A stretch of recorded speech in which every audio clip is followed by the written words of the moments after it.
of my life. I will trust in you alone. Ini jawabannya nggak mencerminkan orangnya nih. Apa kabar semua? Luar biasa. Sekali lagi. Apa kabar semua? Luar biasa. Oke.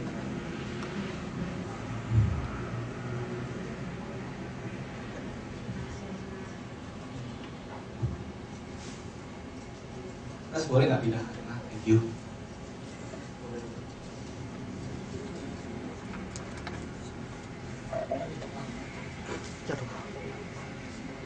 Oke.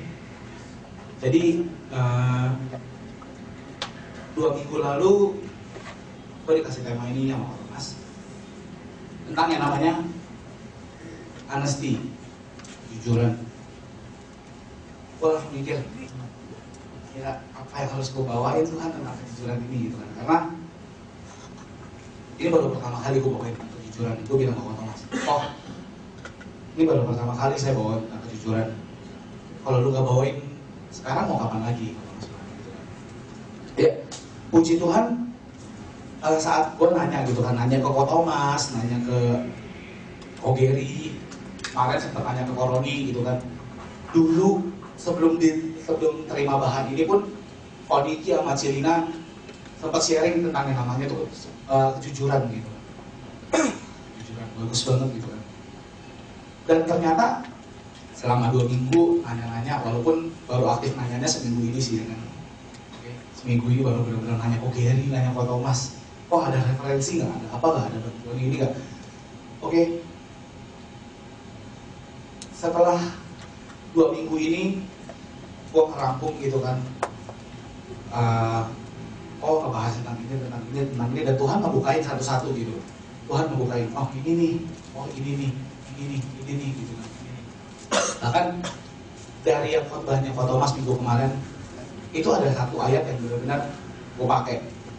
Thomas kasih tahu. Oke. Sebelum gue masuk ke kejujuran ini, gue mau nanya tentang yang namanya integritas. Integritas menurut kalian apa sih? Duh, kencang banget ya. Kan boleh tolong dikecilin nggak? Thank you. Integritas apa sih menurut kalian? Pik, gue ulang lagi deh nanya ke lu. Pik, integritas apa sih menurut lu? Yang udah lu tahu. Prinsip. Adi deh, Adi, integritas itu apa sih? Prinsip. Integritas apa sih? Prinsip. Pegangan. Hampir semua orang bilang integritas itu prinsip, dan itu nggak salah. Itu nggak salah. Barusan baru tadi gitu kan, sebelum sharing, gue nanya ke Cimeri di mana? Cimeri kita, oke, dia ngomong, menurut Cici, integritas itu apa sih? Dengan simpel dia cuma ngomong, integritas itu prinsip yang teguh. Prinsip. Tapi saat gue nanya ke Ko Gary, dia ngomong satu hal, walaupun hampir sama dengan prinsip ya, Ko Gary cuma bilang integritas itu adalah konsistensi tindakan. Ko Gary cuma bilang integritas itu konsistensi tindakan. Saat lu punya prinsip, saat lu punya, oke, gue nggak mau begini misalkan, gue nggak mau curi, gue nggak mau pernah ngomong kotor, oke. Saat lu nggak ngelakuin, itu bukan integritas namanya. Tapi saat lu ngelakuin, saat lu bertanggung jawab dengan apa prinsip lu itu baru namanya integritas. Oke, nangkap semua? Oke. Kalau gue kemarin nyari di Google, integritas itu kekuatan seorang leader. Wah, gila, serem ya, kekuatan seorang leader. Saat si leader, saat si pemimpin ini nggak bisa memegang ucapan dia nggak punya yang namanya integritas. Oke? Banyak banget yang namanya integritas itu apa ya kan? Banyak banget dalam hidup kita ini seperti apa integritas itu. Kejujuran salah satunya. Dan itu akan gue bahas hari ini. Oke? Kita flashback sedikit. 1 bulan kemarin kita bakal bahas yang namanya Pure and Holiness. 1 bulan kemarin kita bahas tentang yang namanya Purity and Holiness. Ini boleh dibuka di ayat Mazmur 25 ayat 21, baru dapat kemarin dari Ko Thomas.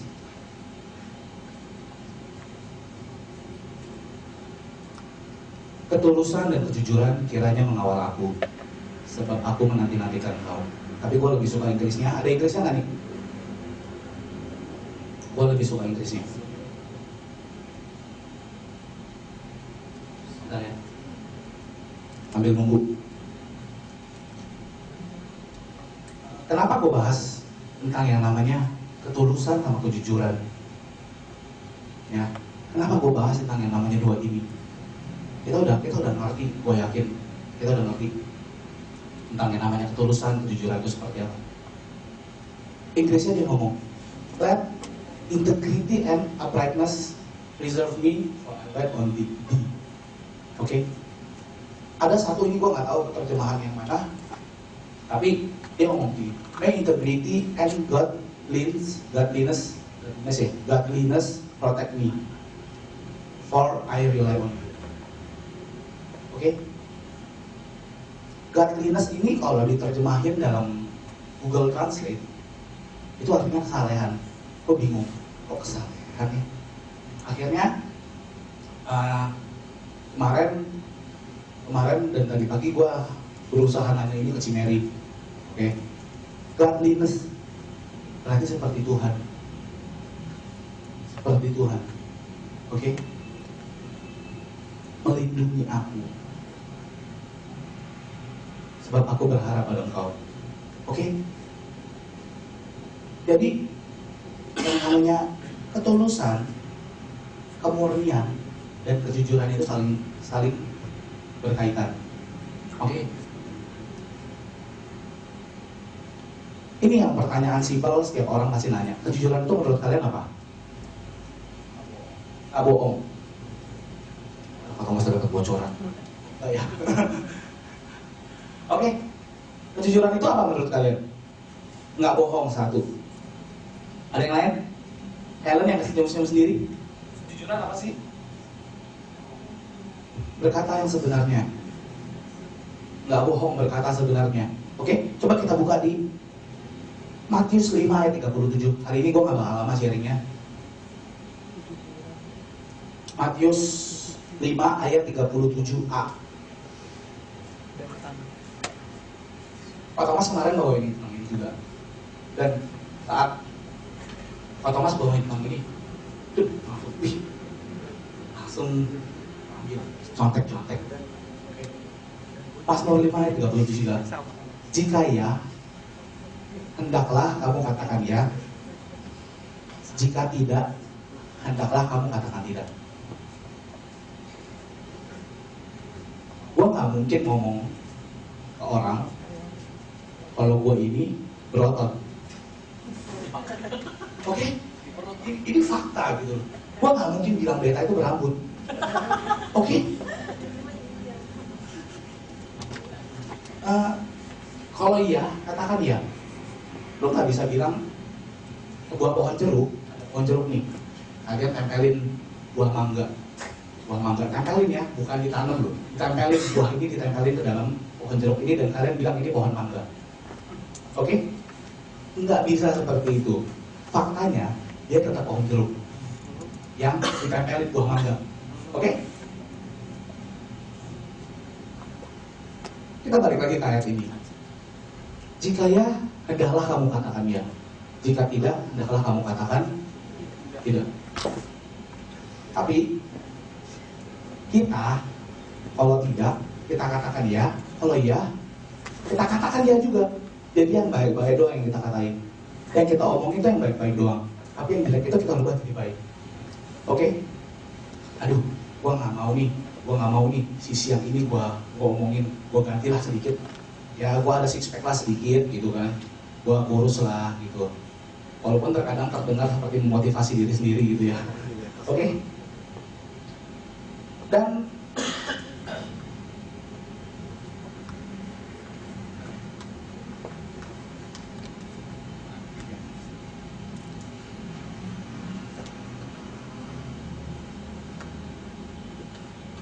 gue pengen ngasih tahu kenapa kita harus jujur. Kenapa kejujuran itu penting? Karena Tuhan bergaul erat dengan orang jujur. Amin. Amin. Oke, kita lihat di Amsal 3 ayat 32.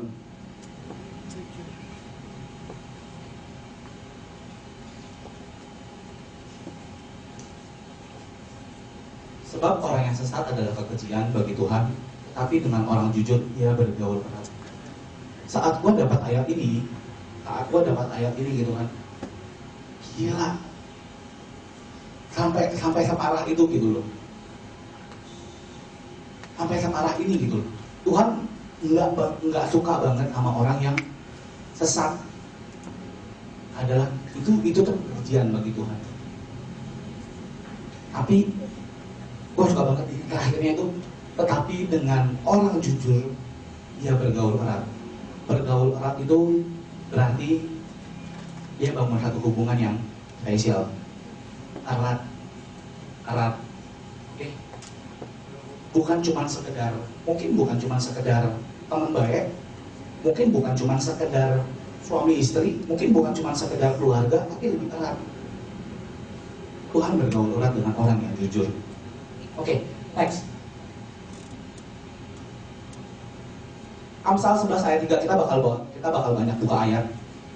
Karena Alkitab ini yang membuku panduan kita. Oke. Orang yang jujur dipimpin oleh ketulusannya. Balik lagi ke ketulusan. Balik lagi yang namanya pure heart. Balik lagi yang namanya purity. Oke. Orang yang jujur dipimpin oleh ketulusannya, tetapi pengkhianat dirusak oleh kecurangan. Orang yang curang dianggap pengkhianat sama Tuhan. Orang yang curang, orang yang gak jujur, itu dianggap pengkhianat oleh Tuhan. Bayangin kalau kita dicap sebagai pengkhianat yang gila.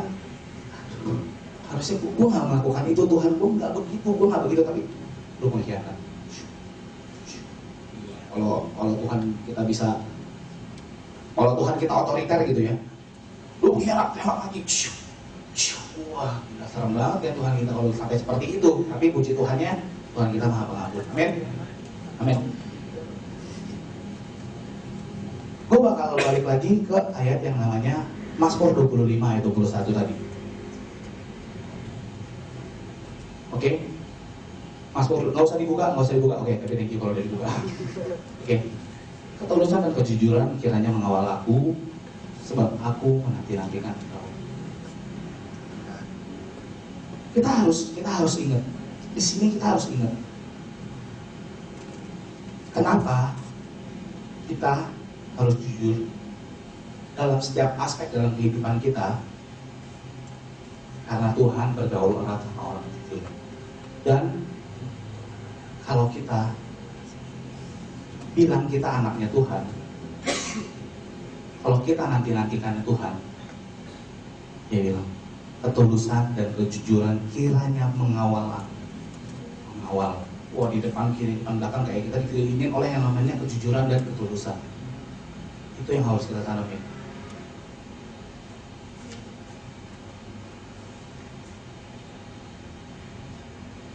Oke. Ada satu, mungkin ini baru pertama kali dengar gitu ya. Ada satu pepatah atau istilah gitu ya, gue nggak tahu. Kejujuran merupakan pangkal dari kepercayaan. Kejujuran merupakan pangkal dari kepercayaan.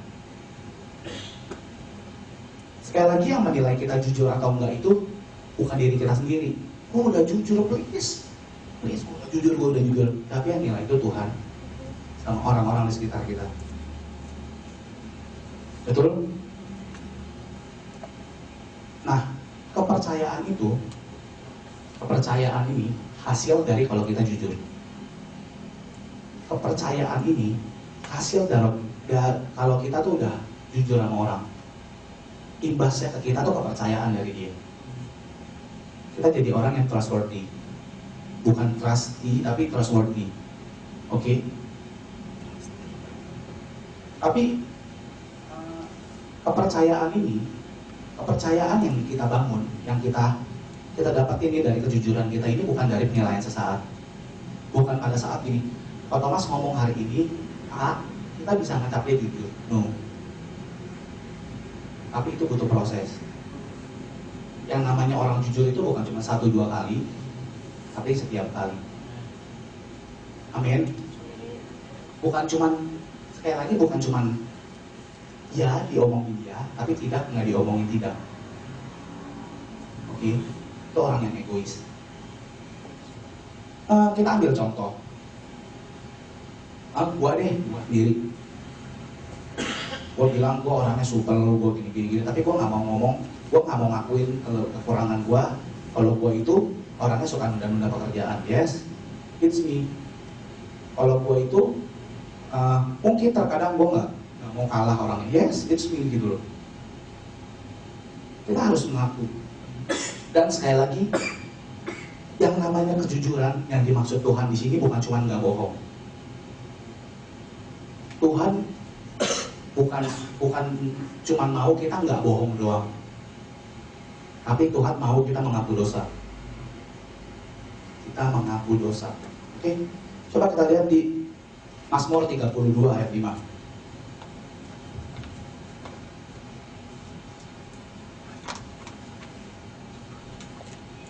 Dosaku kuberitahukan kepadamu dan kesalahanku tidaklah kusembunyikan. Aku berkata, aku akan mengaku kepada Tuhan pelanggaran-pelanggaranku dan Engkau mengampuni kesalahan karena dosaku. Selah. Oke, Tuhan pengen kita ngaku.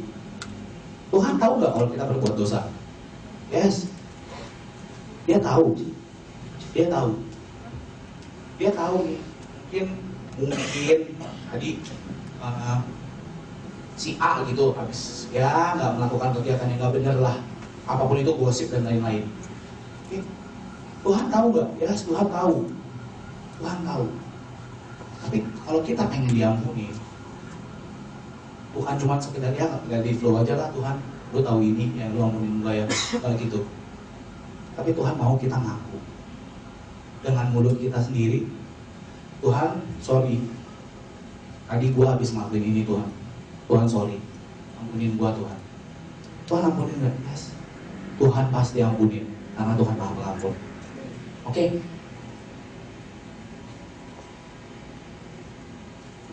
Ada satu quotes, dikit, hidup akan lebih tentram dan nyaman bila kita nggak menyembunyikan kesalahan. Betul? Ada yang pernah dihantui rasa bersalah yang, aduh gimana nih, aduh mau makan aja ingat muka dia, bukan cuma pacaran doang kan, oke? Kalau lagi ada salah nih sama orang, kita makan aja ingat muka dia, rasanya, oke? Mau ngapa-ngapain jadi merasa bersalah, oke? Hidup akan lebih tentram dan nyaman bila kita nggak menyembunyikan kesalahan. Jadi lebih baik kita jujur, apapun hasilnya lebih baik kita jujur. Kan gue gak suka sama lu, bukan gitu ya, tapi ajak dia ngomong berdua, ketemu, kan gue emang gak suka sama lu gitu. Oke? Ya, bercanda ya Han. Oke? Amsal 25 ayat 18.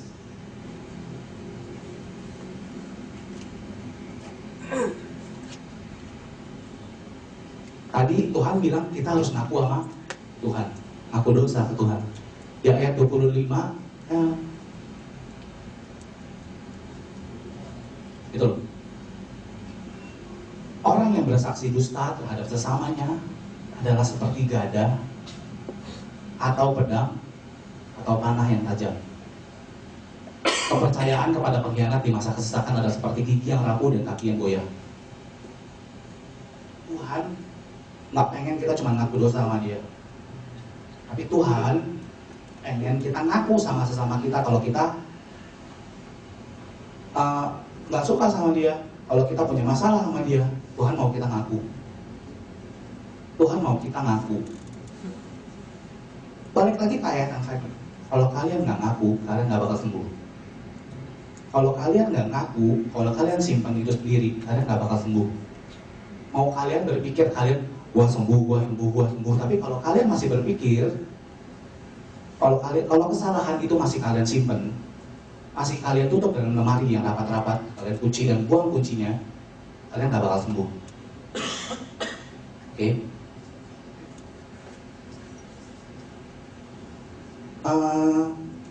Gue di sini mau bahas sedikit tentang yang namanya keterbukaan awal pemulihan. Kita udah sering dengar, gue gak bakal bahas jauh-jauh. Keterbukaan awal pemulihan, ya betul. Keterbukaan awal pemulihan. Tapi gimana caranya? Dulu Koko Wendy gitu kan, Koko Wendy gila. Dia pernah sharing satu hal dulu waktu fellowship, udah lama banget di Megut kalau nggak salah. Dia bilang, gimana caranya supaya kalian terbuka? Caranya simple. Ajak ketemu, ngomong. Berdoa, ajak ketemu, ngomong. Oke? Simple. Nggak sesusah yang kalian pikirin kan. Aduh, kalau gua nanti ngomong begini gimana ya? Kalau gua ngomong begini gimana? Nah, gua harus ngomong apa ya nanti? Tapi saat kalian berdoa, kalian minta hikmat kebijaksanaan, kalian ketemuin sama satu orang yang kalian nggak suka, kalian ngomong, just do it, just do it. Itu simple. Satu kalimat yang menurut gua itu sebuah kalimat yang simple tapi bermakna banget. Just do it. Jangan lu simpen-simpen. Oke. Yakobus 5 ayat 16 untuk di ayat yang keterbukaan awal pemulihan. Karena itu hendaklah kamu saling mengaku dosamu dan saling mendoakan supaya kamu sembuh. Doa orang yang benar bila dengan yakin didoakan sangat besar kuasanya. Amin.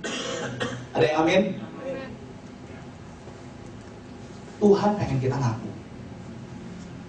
Tapi nggak cuma selesai pas di situ doang. Tapi Tuhan pengen kita ngaku, terus doain dia. Tuhan suruh kita ngasihin musuh kita. Seperti kita mengasihi diri kita sendiri. Tuh. Kita harus ngasihin dia. Kita harus, kalau kita kan nggak mau yang namanya sakit terus. Kita nggak mau yang namanya karena biaya rumah sakit akhir-akhir ini mahal gitu ya. Tahu masuk rumah sakit seperti apa? Oke, mahal di rumah sakit itu. Jangan mau jadi orang yang sakit. Ini kita harus jadi orang yang sehat. Sehat di dalam Tuhan. Oke. Hal yang ini yang mungkin nanti Pak Thomas ada sedikit ngomong waktu itu sama gue. Di bulan Mei sama bulan Juni kita bakal bahas namanya Body of Christ. Satu tubuh. Kalau misalkan tangan gue contohin dikit deh, tangan kanan lagi sakit sekarang. Yang nggak enak seluruh tubuh apa cuma tangan kanan doang? Satu tubuh. Tapi yang ikut sakitnya siapa? Satu tubuh. Walaupun sumber masalahnya dari sini, dari pergelangan tangan, tapi yang sakit dari ujung kepala sampai ujung rambut. Ujung kepala sampai ujung rambut. Ujung kepala sampai ujung kaki. Oke. Semua tuh ngerasa, kayak enak banget sih.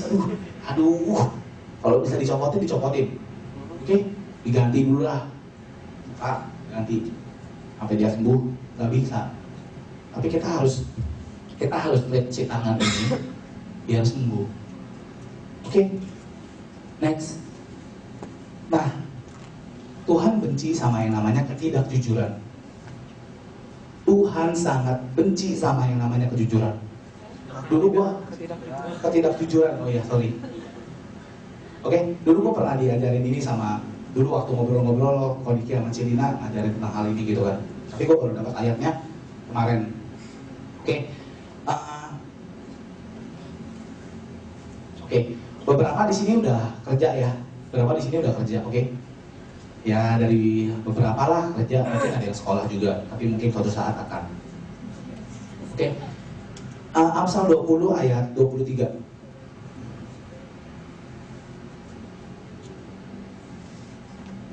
Amsal 20 ayat 23. Ya, tangannya Niki lagi sakit jadi kita maklumin, oke? Oke, dua macam batu timbangan adalah kekejian. Kekejian bagi Tuhan dan neraca serong itu tidak baik. Oke, di ayat ini Tuhan ngajarin buat kita jujur. Di ayat ini Tuhan ngajarin kita bukan buat yang namanya kita ambil bagian kita sedikit, kita lebihin nih timbangan. Oke, nggak boleh. Tuhan nggak ngajarin kita seperti ini.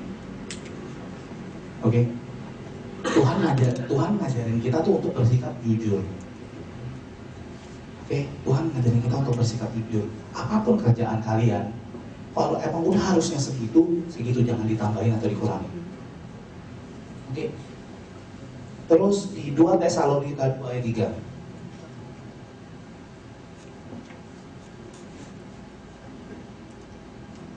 Janganlah kamu memberi dirimu disesatkan orang dengan cara yang bagaimanapun juga. Cara yang bagaimanapun juga. Sebab sebelum hari itu haruslah datang dahulu murtad dan haruslah dinyatakan dahulu manusia durhaka yang harus binasa. Di sini Tuhan ajarin kita untuk ninggalin manusia lama kita dan jadi manusia baru.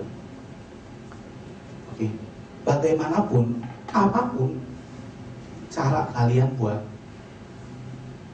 nggak jujur, Tuhan nggak berkenan akan hal itu. Oke, Tuhan nggak berkenan sama hal itu. Kita sering dengar yang namanya white lie, betul ya? Bohong putih. Nah, itulah artinya. Oke. Kalau di Indonesia jelek banget. Oke. Ya berbohong lebih kebaikan lah. Itu boleh nggak? Nggak boleh. Waktu itu gue tanya Brother White. Dia cuma simple jawabnya. Dan gue langsung, oke.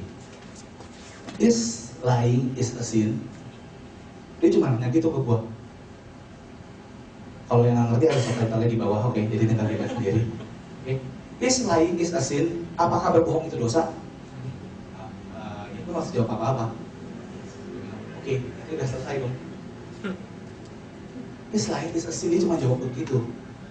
Oke, jadi udah tahu dong, nggak ada yang namanya berbohong demi kebaikan. Berbohong tetap berbohong. Berbohong tetap berbohong. Oke. Nah, ini yang bagus banget nih. Amsal 20 ayat 17. Amsal 20 ayat 17. Roti hasil tipuan sedap rasanya, tetapi kemudian mulutnya penuh dengan kerikil. Bukan berarti rotinya isi kerikil, oke? Tapi di sini yang Tuhan maksud di sini tuh, lu ambil bagian orang lain lah, lu nggak jujur lah segala macam. Roti hasil tipuan itu tuh enak, wah kita dalam sehari kita bisa dapat omset 10 juta, 20 juta, 30 juta. Oke? Tapi apa akibatnya?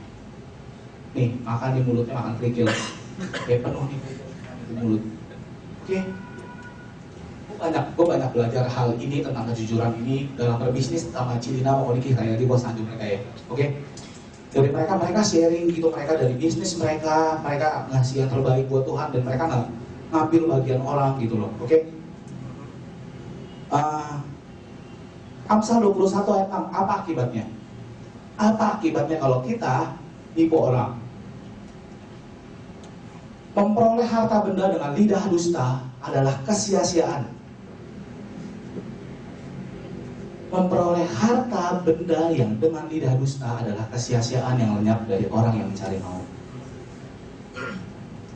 kita nipu orang, saat kita nggak jujur sama orang, apa yang kita dapat itu sia-sia. Oke? Amsal 11 ayat 1. Dibaca juga. Enggak deh, ini yang Tuhan ajarkan. Sorry. Neraca serong adalah kekejian bagi Tuhan, tetapi ia berkenan akan batu timbangan yang tepat. Oke? Jelas kan? Jelas gitu. Udah lebih dari 3 ayat yang gue sampaikan tentang hal ini. Kalau Tuhan ngajarin kita dalam berbisnis itu kita harus jujur. Kita harus jujur. Mungkin yang sekolah, kalau waduh disuruh guru ngasih contekan ke dia, itu boleh nggak? Boleh. Oke.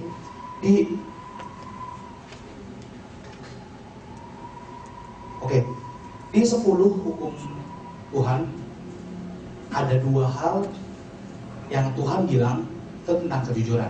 Apa aja?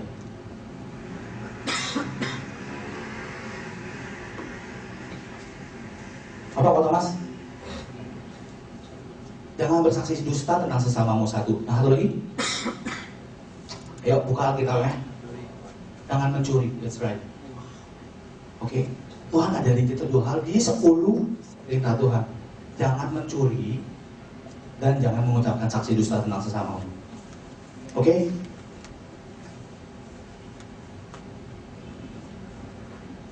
Oke. Kenapa kita nggak boleh jujur? Aduh. Maaf ya. Kenapa kita diharuskan jujur? Itu yang betul, oke? Karena jawabannya ada di Amsal 14 ayat 2. Ayo Nick, buka. Maaf ya, karena ini biasa lidah nih, sekarang libet-libet. Siapa berjalan dengan jujur takut akan Tuhan, tetapi orang yang sesat jalannya menghina dia. Secara nggak langsung kita udah menghina Tuhan sampai dari umur kita masih bayi sampai sekarang kita udah menghina Tuhan. Oke, di sini Tuhan sangat menekankan banget nih. Orang yang sesat jalannya menghina dia, menghina dia. Kita yang selama ini kita doa, Tuhan Kau Raja yang Maha Raja, Tuhan Kau Tuhan di atas segala Tuhan. Oke, dokter di atas segala dokter. Oke, tapi kalau kita sesat jalan kita menghina dia.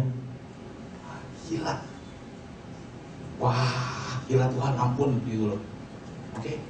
Baca begini pun gue juga aduh gila, serem banget gitu loh. Tuhan harusin kita tuh hidup di jalan dia, tracknya dia nih. Oke.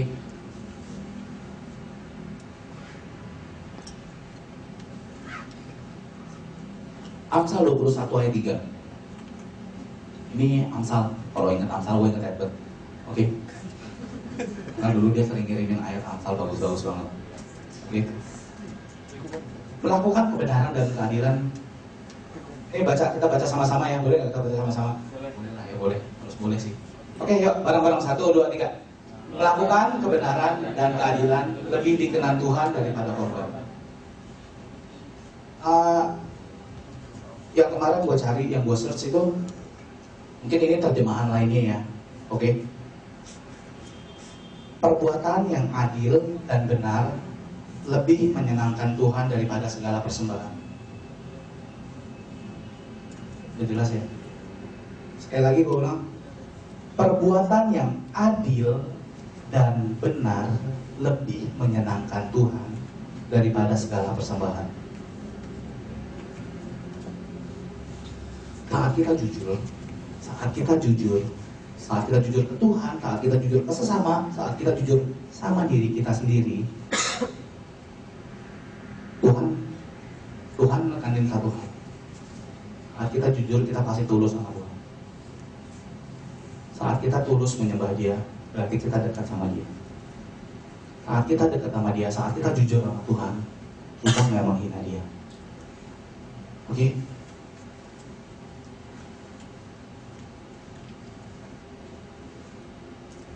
Apa akibatnya kalau kita nggak jujur? Apa akibatnya kalau kita nggak jujur?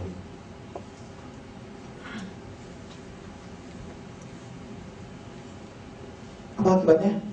Kok Thomas?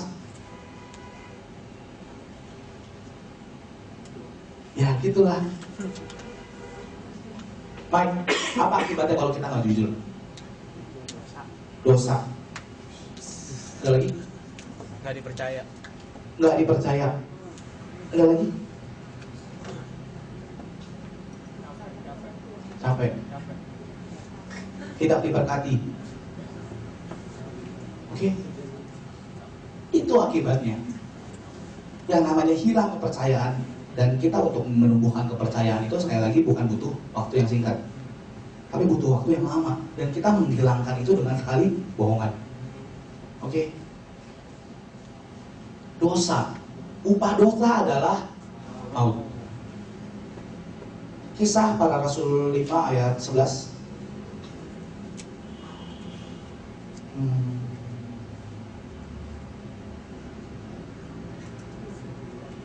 Kisah Para Rasul 5 nih.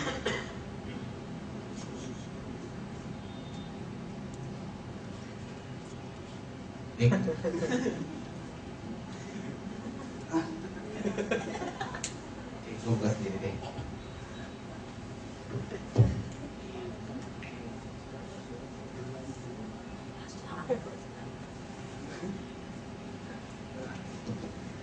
Oke, ini kisah tentang yang namanya Ananias sama Safira. Di ayat keduanya dia ngomong, dengan setahu istrinya ia menahan sebagian dari hasil penjualan itu. Berarti istrinya tahu nggak? Istrinya tahu nggak? Istrinya tahu. Oke. Dengan setahu istrinya ia menahan sebagian dari hasil penjualan itu, dan sebagian lain dibawa dan diletakkannya ke depan kaki rasul-rasul. Nanti dia ngambil setengah, dia korupsi setengah, setengahnya dikasih. Oke.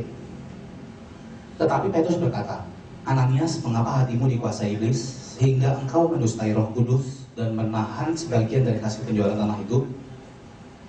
Selama tanah itu tidak dijual, bukankah itu tetap punyamu? Dan setelah dijual, bukankah hasilnya itu tetap dalam kuasamu? Mengapa engkau merencanakan perbuatan itu dalam hatimu? Engkau bukan mendustai manusia, tetapi mendustai Allah. Oke? Ketika mendengar perkataan itu, rebahlah Ananias dan putuslah nyawanya. Dan sama dengan istrinya. Saat dia mendengar teguran ini, rebahlah dia dan langsung putus nyawa dia.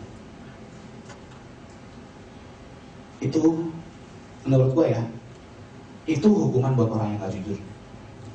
Kalau zaman dulu mungkin lebih freak ya dari zaman sekarang, lebih ekstrim gitu kan. Oke? Kita nggak jujur, rebah putus. Oke? Rebah putus nyawa kita. Rebah putus nyawa kita. Gila ya, serem gitu loh. Bahkan banyak banget, kita nggak bilang 1, 2, 3 orang. Bahkan negara kita sendiri pun, sorry to say, negara kita sendiri pun pertama-tama kita bisa dibeli. Negara yang bisa dibeli. Itu bukan suatu sifat yang jujur. Bukan sikap yang jujur. Oke? Dan ya, kita harus banyak-banyak berdoa buat negara ini sih. Yang terakhir, ada quote sedikit. Jika kita ingin hidup jujur terhadap Tuhan, kita juga harus tulus terhadap Dia. Gue ulangin sekali lagi.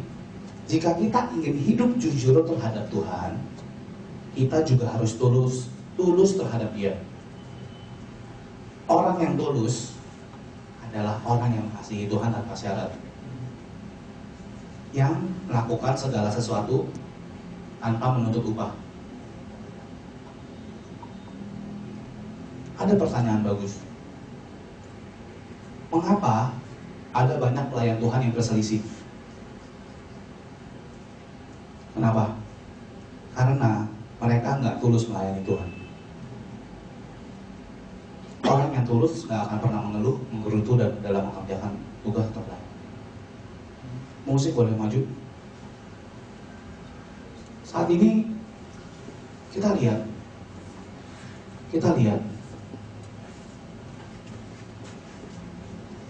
kita nggak tulus sama Tuhan, berarti kita nggak dapat jujur sama Tuhan.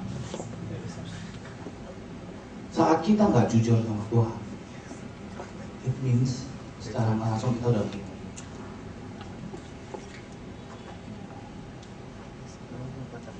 Boleh nggak saat ini kita tutup mata kita pikirin saat ini. Gimana cara kalian supaya jadi tulus ke Tuhan? Gimana cara hidup kita ini menjadi jujur di hadapan Tuhan? Oke?